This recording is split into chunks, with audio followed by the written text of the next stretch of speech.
Thank you very much, ladies and gentlemen. You may be seated.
One thing I've learned in life is to be successful in life, it is absolutely essential to have a good, healthy self-image.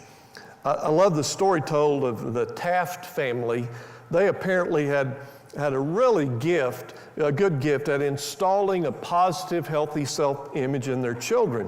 When Martha Taft was in elementary school in Cincinnati, she was asked one day to stand up in class and introduce herself to the class. Well, Martha Taft stood to her feet and she said, "My name is Martha Bowers Taft. My great-grandfather was President of the United States.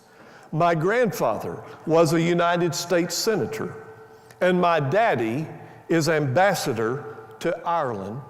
And I am a brownie." Now there's a good, healthy self-image. It's true, possessing a healthy self-image is a powerful motivator for an individual. People I've learned with a positive self-image tend to be successful in life. People with a poor self-image tend to struggle in life and have a lot of failure. Well, welcome back to our series, Becoming a Church God Can Use. In this series, we're studying Revelation chapters 2 and 3. These chapters contain the 7 letters written by Jesus Christ himself to 7 specific churches in Asia Minor, modern-day Turkey. Now, in each of the letters, we've learned there is one key challenge, and we're calling it Essentials to Becoming a Church God Can Use. Let's review. What have we learned so far? First of all, you must have a passionate love. From the second letter, we must have a persevering obedience. From the third letter, an uncompromising loyalty. From the fourth letter, a bold morality. From the fifth letter, an integrated faith. And from the sixth letter, today, a healthy self-image. Self-image, it really is true. Having a positive self-image goes a long way in helping a person succeed in life. But did you know that churches also have a self-image? Now I want you to think back, and I think you'll agree with me here. Think back to some of the churches you have been a part of or churches you have known in your life. Some churches have a very positive self-image. And you can always tell because the members love to talk about their church. They talk positively about their church. All week long, they tell their friends, "Oh, I'd love to have you come to our church. You'll feel loved. You'll feel welcome. Come to my church. I love church." Sunday morning is exciting, or Sunday night, and they come to church. They have a real positive self-image. However, have you seen other churches? They have a poor self-image as a church.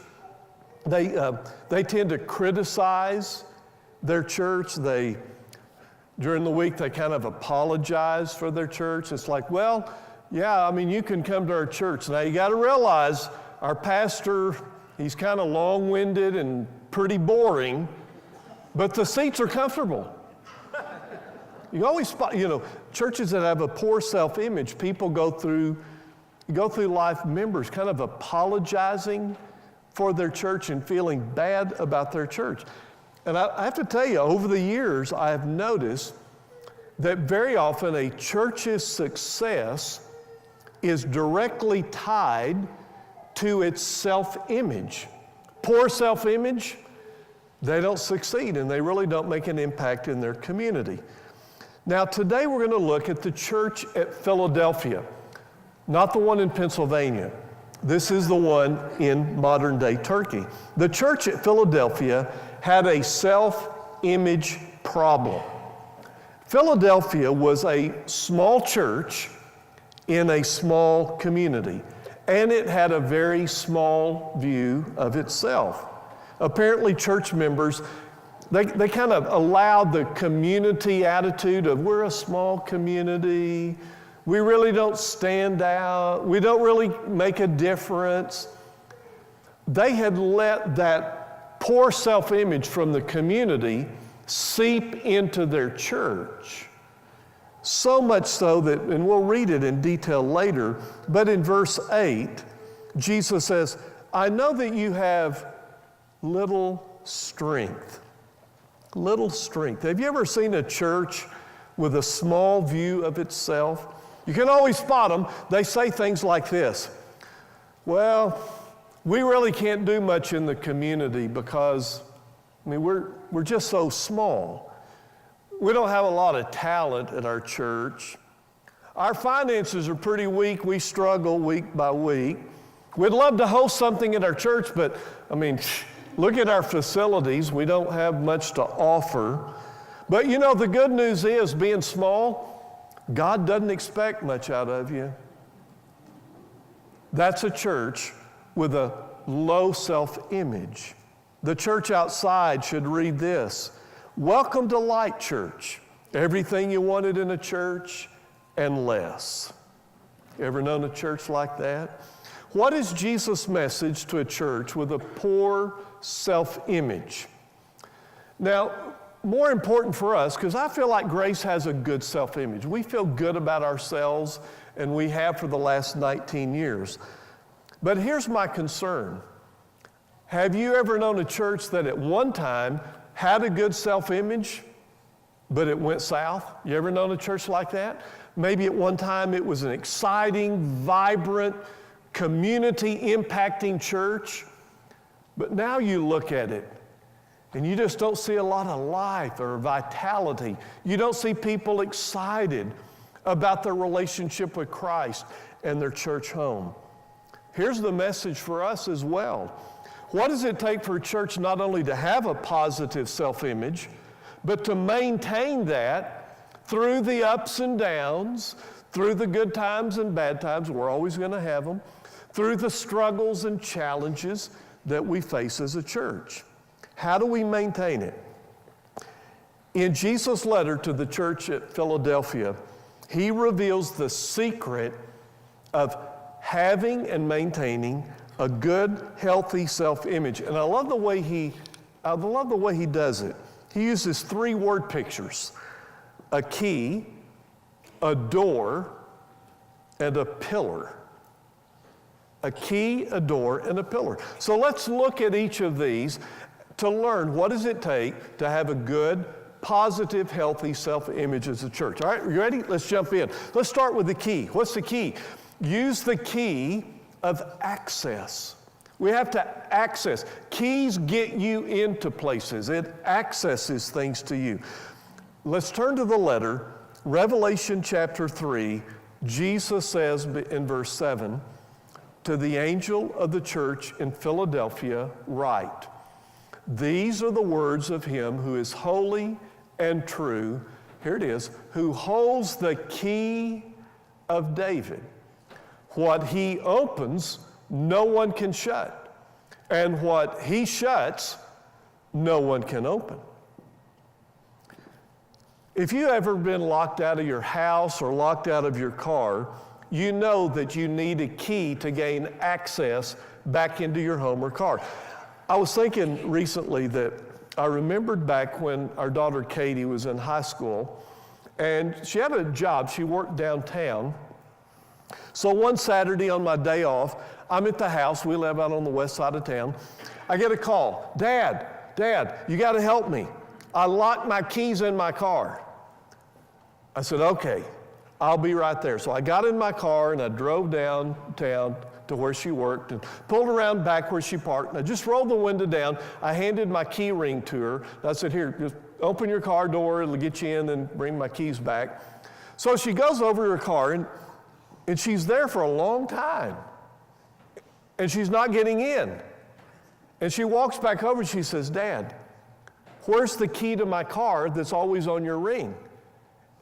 Instantly, I remembered about a week before, somebody else in the family needed the key. I'd pulled that key off of my ring of all the times, given it, and then I forgot to replace it. So I told Katie, wait right here. I'll go back home and I'll get Mary's keys. So I drove all the way back home, walked in the house. I said, Mary, I need your keys. Katie locked her keys in the car. Mary starts looking around. She goes, oh, I just remembered. I left my keys at the office. Now, the office, Mary was the music director, so the office is right here. So I drive all the way from home, all the way up here, get into Mary's office, finally find her keys, get in my car, go all the way back downtown, and open Katie's car door. And then I go all the way home. By the time I did all of that, I'd spent over an hour of my day off driving around simply because I did not have a key to gain access. Here Jesus pictures himself. Now watch. He pictures himself holding a key. A key. Now he calls it, you will notice, the key of David. What in the world is the key of David? All right, now track with me. This is kind of interesting. Back in the Old Testament, there is an obscure character by the name of Eliakim. Eliakim had a very special job. He was the palace administrator and the appointment secretary for King Hezekiah. Okay, you got that? Now, think of it this way. Think of the President of the United States, the Oval Office. Right outside the Oval Office is a desk. And that desk is, the person behind the desk is the appointment secretary for the president. Believe me, you do not get in the Oval Office without the permission of the appointment secretary. You with me?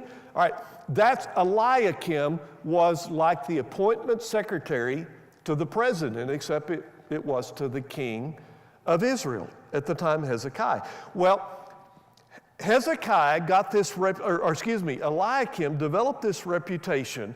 Nobody sees the king without my permission.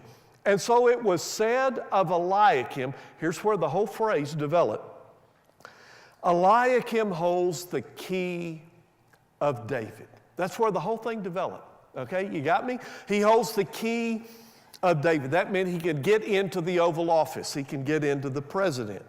All right, now, years later, a prophet by the name of Isaiah writes his letter, and it's in the Old Testament, the book of Isaiah.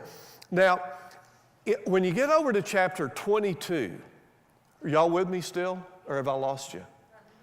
Get to chapter 22, Isaiah starts talking about the coming of the Messiah. And he's describing the coming of the Messiah and who the Messiah will be and what powers he will have. And when you get to chapter 22, verse 22, Isaiah says this about the coming Messiah. I will place on his shoulders, that is the Messiah's shoulders, the key of David. What he opens, no one can shut, and what he shuts, no one can open. Fast forward all the way to the book of Revelation, what we just said, Jesus is quoting Isaiah the prophet about himself. And he's saying, by the way, I am the Messiah, I have now come, and I hold what? The key of David. In other words, I hold the key of David, and when I open a door, nobody can shut it. When I shut a door, nobody can open it. What is he saying to this weak, struggling church who says, we have little strength, we can't do anything, how could God ever use us to make an impact in our community? Jesus says, listen, you may be of little strength, but I hold the key. You may be small in number, but I'm in control, and I can get places where you can't. I have the strength to open up doors, even that you say are shut to you. So you need to trust my strength, not focus on your weakness. Now, what's the message for us? God has given to Grace Community Church a goal.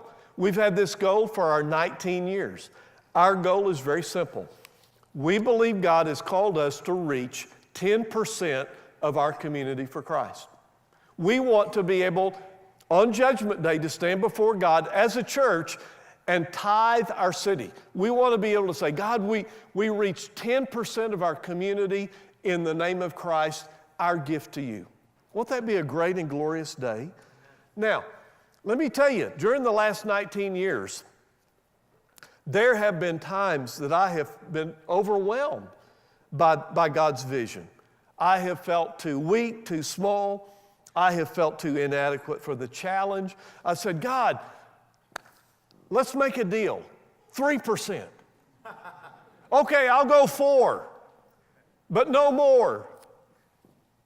God continues to impress on us, no. Here's the goal before you. Tithe your city to God. What do we do when we feel too weak? We have to do what the Philadelphia churches needed to do. They needed to catch a fresh vision of Jesus Christ. They needed to say, yeah, we're weak, but He's strong. We can't get into places, we can't impact, but God can if we will trust Him. So in your notes, when we think we have little strength, Jesus Christ provides great strength. So the question is, are we going to focus on our inadequacies or His strength and power? Without a doubt, a church with a healthy self-image says, hey, let's use that key to gain access to serve the King of Kings. All right, now watch where he goes next. Now we're going to go from the key to the door. Here's the second challenge. He says, open the door of opportunity. Open the door of opportunity. Verses 8 through 10. I know your deeds. See, I have placed before you, here it is, an open door that no one can shut. I know that you have little strength, yet you have kept my word and have not denied my name. I will make those who are of the synagogue of Satan, who claim to be Jews though they are not, but are liars, I will make them come and fall down at your feet and acknowledge that I have loved you. Since you have kept my command to endure patiently, I will also keep you from the hour of trial that is going to come on the whole world to test the inhabitants of the earth. Here Jesus says, I'm going to open a door of opportunity for your church. In spite of your weakness and in spite of opposition, Jesus says, I'm going to open a brand new door of service and ministry. Now, yeah, you can expect opposition. Don't you love it? Jesus doesn't candy coat it here. He doesn't say, oh yeah, it's going to be a piece of cake. I'm going to open this door. Nobody will oppose you. No, Jesus says, you're going to meet opposition. Absolutely. When you're running against the grain, you're going to catch it. But I'm the one opening the door, and you can trust me. What's the message for us? There's going to be times, and have been over the last 19 years, when we have been overwhelmed by the odds, when we've been outnumbered by the opposition, when we hit rough patches. By the way, you know, anybody here is an individual, you ever go through a rough time? You know, kind of rough time? Yeah, guess what? So do churches. Churches meet opposition. They have obstacles. They have good days and bad days, good seasons, bad seasons.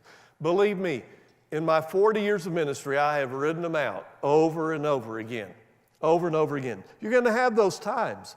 But when those times happen, the temptation of a church is to say, well, I guess God is closing up the doors. I guess it's we four and no more. Listen, just because opposition hits doesn't mean the doors are closed. In your notes, very important lesson I've learned.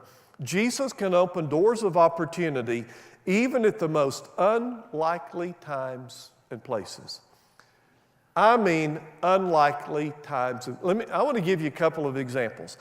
Let's hit the rewind button. Go back about 17, 18 years here at Grace. We met for 4 years at the Civic Center. We finally raised enough money and got enough of a loan at a bank that we were able to start building this building. Now, it was about a year and a half project.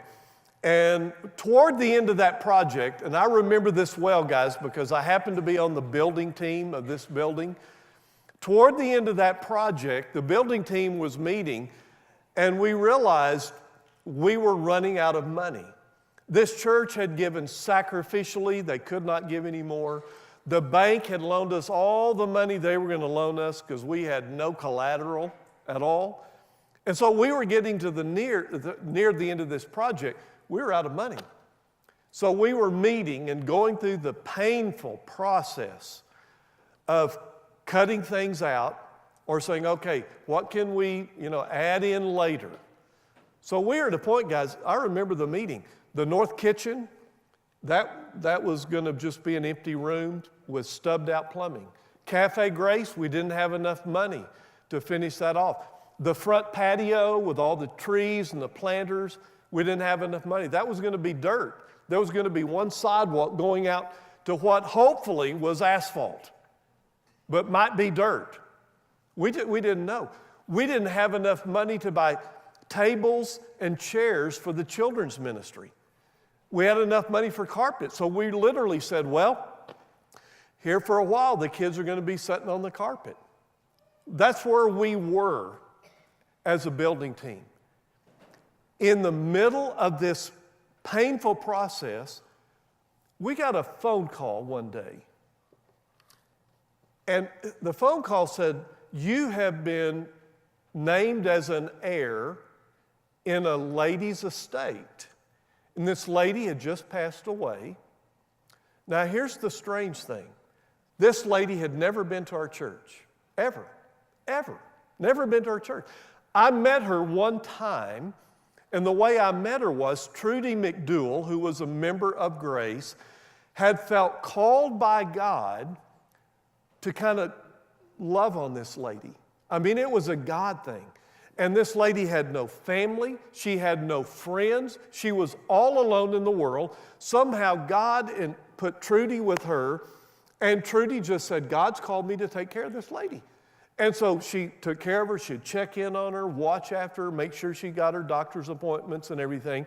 Well, and one day Trudy called me and said, Rick, could you just come over and pray with this lady? And I said, sure. So I went over and met her, prayed with her. That was it. That was my only contact with this lady the whole time. Well, she passed away. She was the one who died and had written us into her will. Well, we didn't really know anything about it. We didn't know what it was going to be. Well, I see Bob back there. I called Bob Turner and I said, Bob, you're an attorney. I need your help on this. We've been named an heir. We don't know what to do. Bob said, hey, I'll take care of it. So Bob would call me on the phone and said, Rick, we found some bank accounts and we found some stock, like stock in businesses, and it's quite a bit. Well, it's a long story, guys. But let me just tell you what happened. When the dust settled, we received $600,000. As a church, we received $600,000 from a lady who had never been to our church and I had met one time. Now, you don't call that a God thing? I'm telling you, after that, it changed my perspective on everything. I'll tell you what I learned. If God opens the door, you can't shut it. That's right. And if God shuts the door, you can't open it. But you can trust He knows what He's doing. And you realize that money, this is the cool thing. That $600,000, with that, we were able to finish out the north kitchen, finish out Cafe Grace, pave the parking lot, all of it, do the planters, do the patio, and we had enough money left over to buy chairs and tables for the kids. It was amazing. It was amazing. So when God opens the door, He's in control. You can trust Him. Now, let me give you another example, and this just happened in the last couple of months. A couple of months ago, we had a Sunday luncheon for anyone interested in beginning a Hispanic outreach ministry here at Grace. We realized 48% of our population is Hispanic. Many of those individuals do not speak English, but we know they need to learn English if they're going to succeed in America, right? So out of that luncheon was a brainstorming.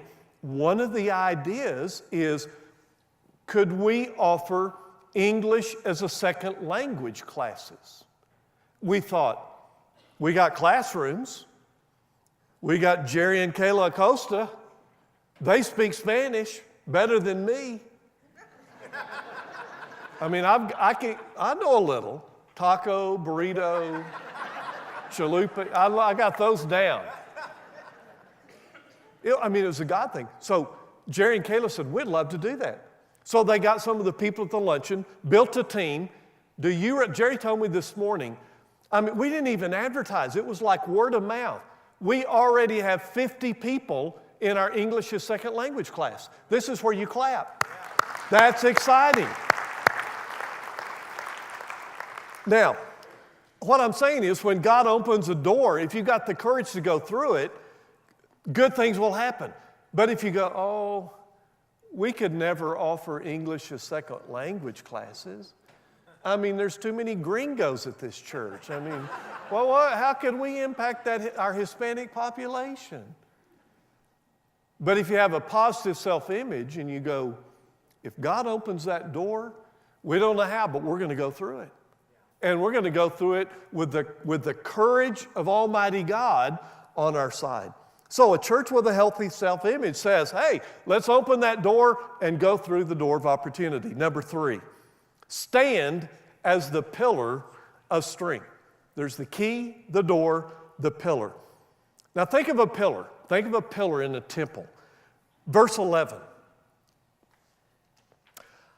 I am coming soon. Hold on to what you have so that no one will take your crown. The one who is victorious, I will make a pillar in the temple of my God.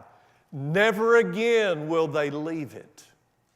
I will write on them the name of my God and the name of the city of my God, the New Jerusalem, which is coming down out of heaven from my God. And I will also write on them my new name.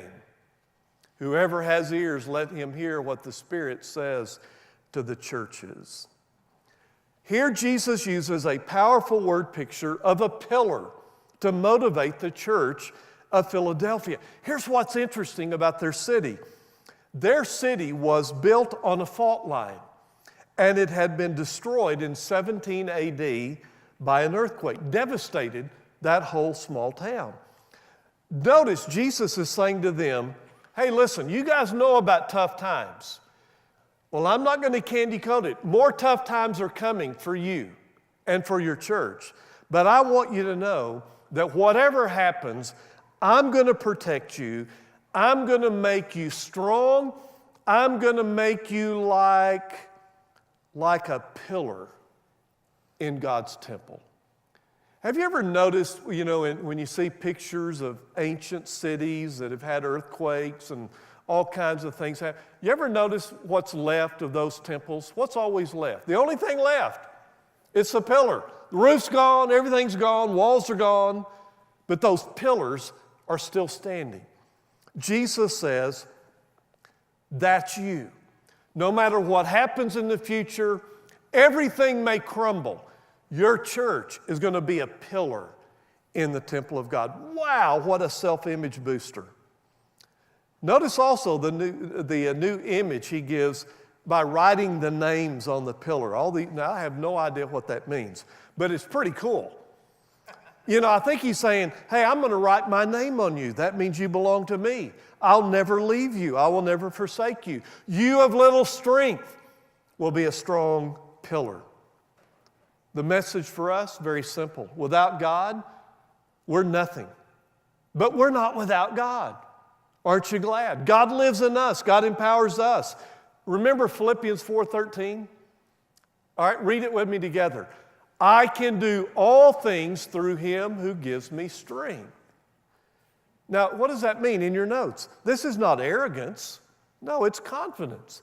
Our confidence is in his strength. And a healthy self-image says, as a church, let's stand as a strong pillar in the strength of his might. Heard a great story the other day. A group of senior citizens were sitting around at the senior center talking about their ailments. One lady says, my arm has gotten so weak I can hardly lift my cup of coffee. Another said, my cataracts are so bad I cannot even see my coffee. Another joined in, I couldn't even make an X at election time. My hands are so crippled. Another said, what? Speak up. I can't hear you. Another said, I can't turn my head because of the arthritis in my neck. Another, my blood pressure pills make me dizzy. I forget where I am and where I'm going. I guess that's just the price of getting old. Well, we can still count our blessings, said a woman cheerfully, and thank God we can all still drive.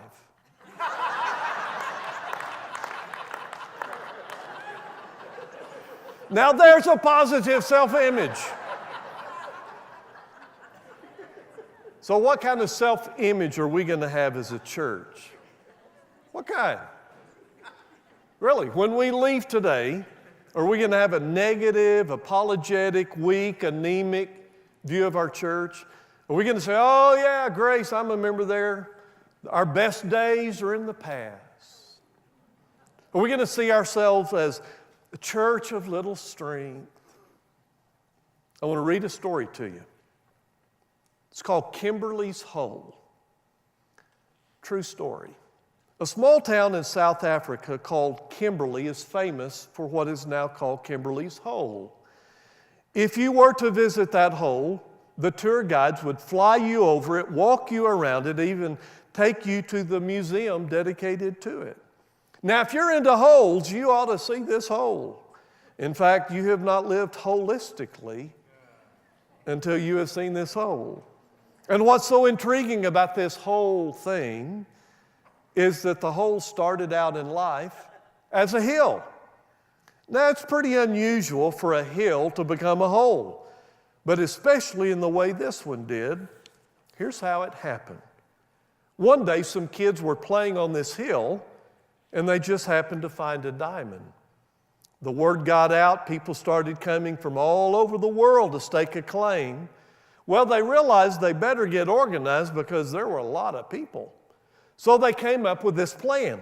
The plan was to line up the people about 2 miles from the hill, and at a signal, they would all run for the hill. It's a great plan. The day came, everybody lined up, signal was given, away they went to stake their claim. The people used very primitive tools in digging out their stake. They used little leather bags to haul off the dirt. The results were incredible.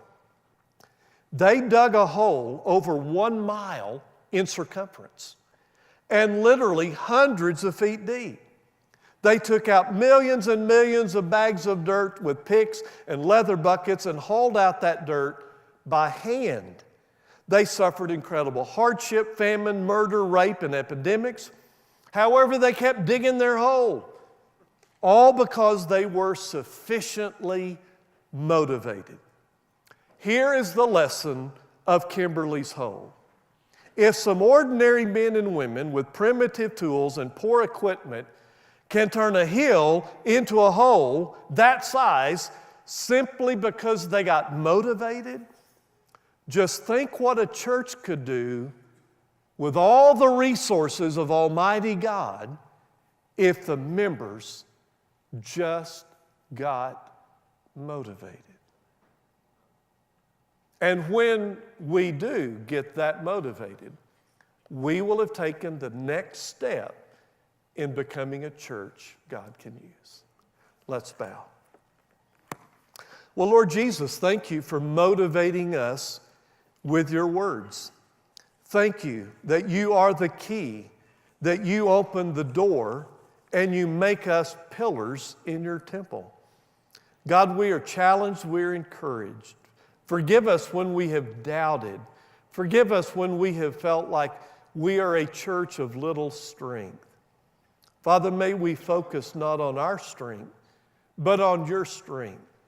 Empower us, Lord. Fill us with your Holy Spirit as we leave this room so that we can go out into our community, our neighborhoods, our places of work, our schools, and speak a good word for Christ and speak a good word for His church. This is our prayer in His name. Amen.